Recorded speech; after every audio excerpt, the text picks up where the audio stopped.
Hi everyone out there in Drumsense land, Colin Way again with another teacher training session. We've been looking at this book, Mastering the Tables of Time, which we're going to take another look at today. If I can get that for the camera. There we go. There we go. That's the one. There's one more exercise I particularly want to do, and I'm sure we'll do some more, because this is if you get into teaching from this book, you get a student. I have 2 or 3 students who are getting into this book. There's loads of fun you can have with it.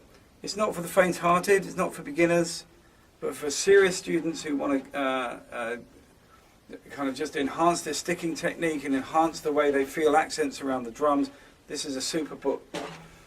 And what I like about it most of all is, I've said, you've probably heard me say before, is that to me it's presenting new challenges, not old challenges, not just another book of accents. We've got plenty of those. This book is throwing up some new challenges for me. So we looked at 2-note grouping, as in 1, 2, accenting the first note. We looked at 3-note grouping, 1, 2, 3. We're looking at 3-note grouping again, but we're going to accent 2 notes and leave 1 note unaccented. So that's 1, 2, 3. In other words, bang, bang, tap. Now, in triplet feel, this is something that in the lessons we've done in the past has cropped up, because, not just in triplet feel, in 8th note feel as well. If you accent the first of every 3, easily enough,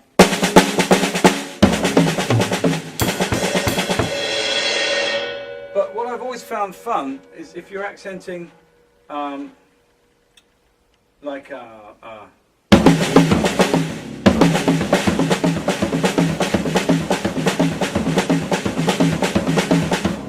I'm accenting the first 2. This crops up in the Drumsense 8-bar pattern. We go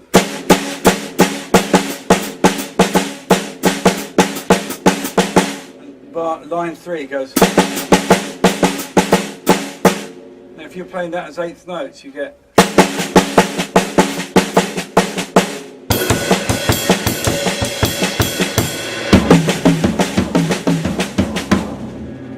and it's triplets. No, not as triplets. As 8th notes in particular, you get this right, left, left, right, right, left, left, right. And I have noticed that quite a few people have trouble doing that, and not surprisingly either. So here it crops up again. Right, left, left, right, right, left, left, right, right, left, left, right, right, left, left, right. But in a completely different context. To start with, we're going to push that accented grouping up through the pulses, 8th note triplet, 16th note triplet. And secondly, it's going to be in 3/4 time, which is going to present us with some nice challenges as well. So here's my tempo. So you can hear the 1, 2, 3, 1, 2. Here's the 8th notes. 1 and 2 and 3 and 1 and 2 and 3 and accenting first 2 notes and not accenting the third. You get 1 and 3, 1 and 3, 1 and 3, 1 and 3. Doing the triplets, we get we get.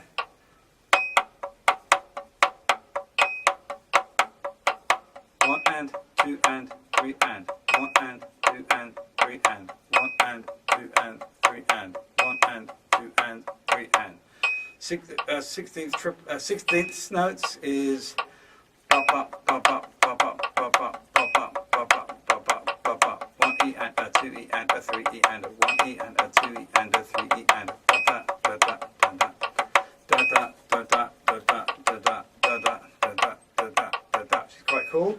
And then the triplets, sorry.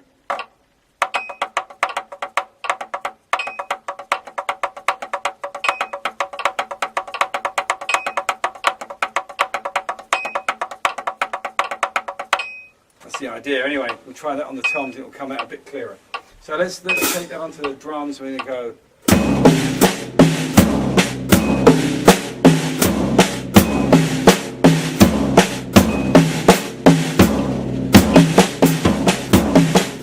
My mistake. 2, 3.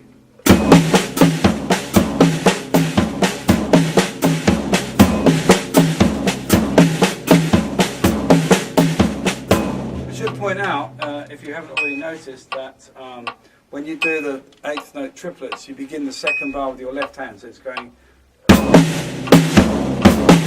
then the second bar begins with that hand. So the whole sequence goes.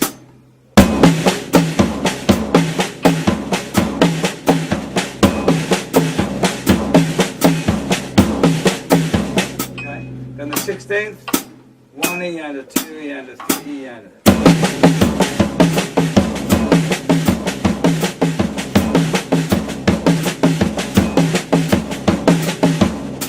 Finally, the 16th triplet.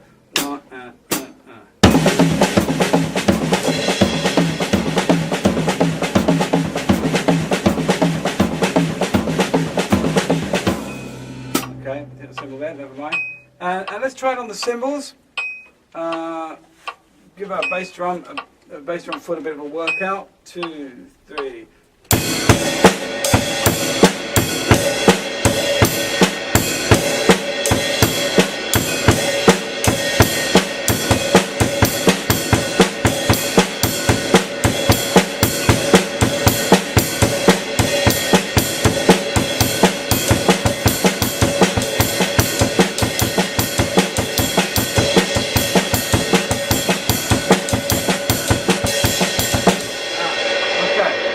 So that's going to get tricky. I'm going to get diddly diddly diddly diddly diddly diddly.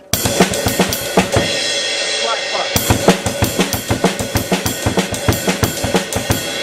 So once again, if you've been following these sessions, the 16th triplet has given me something to stop and think about. I've got to try and get that up to speed.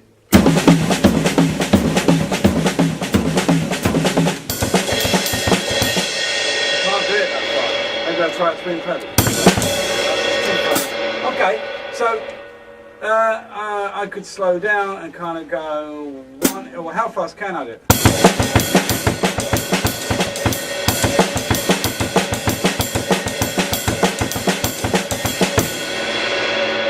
One and a 2 and a 3 and a. So that's quite.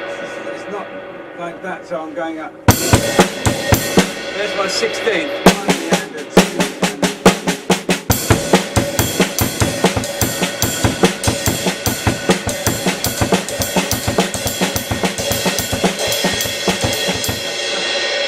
Okay, if you think it's easy, you try it.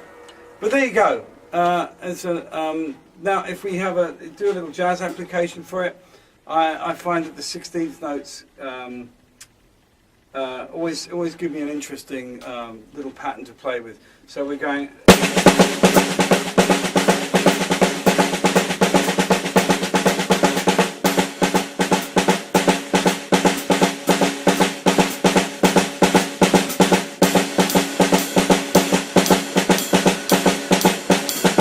You've got that going against the 3.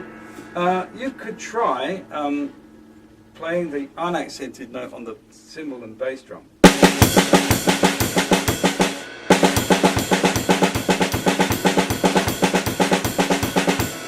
you're playing the accented notes with your left hand on the snare, so that would give me 1 and 2 and 3.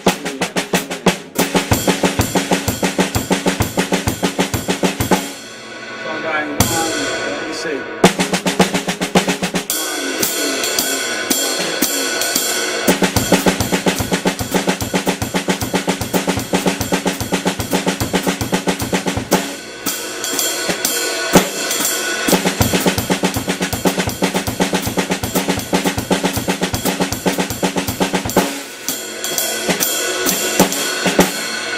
Which is quite good fun to try, but there's lots of possibilities with this. We'll explore some more ideas in some more sessions to come. But in the meantime, let me just reiterate then, you've got 1, 2, 3, accent, accent, not accent, and you're moving that up through 8th note triplet, 16th note triplet, 1 and 2 and 3 and 1 and 2 and 3 and 1 and playing in 3/4 time. 1 and 2 and 3, 1. Sorry, 1, 2, 1 and 2, 3, 1. God, I'm just so tangled up. Because you start with the left hand second time.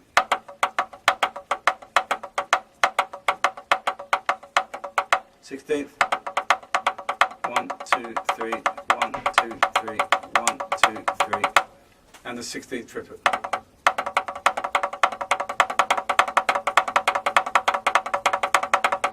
Two, three. Okay. If you don't have the book, you can rewind this session and check again what I'm talking about. But I would recommend you have a good look at this book. There's still quite a bit to do. Obviously, it's quite a thick book. There's loads to do. But even just getting into these early pages, you can engage a dedicated student quite well with this, with all the drum sensology that comes in. We haven't looked at playing rolls or doubles or anything. Okay?